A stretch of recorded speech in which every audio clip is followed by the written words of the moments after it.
Алло, здравствуйте. Да, мы торт хотели испечь. Нет, вы сделайте, да.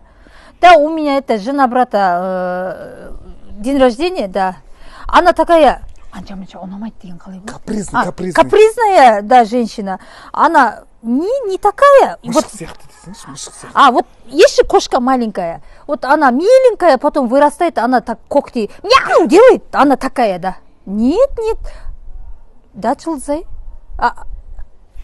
Кімге звонағасың? Тортқа. Қандай торт? Абысының номері ғой анау. Айқайлай беріңіз. Алло, жеңше, қалайсыз? Жоқ ой, сізде несі бар туған күніңіз ғой бүгін?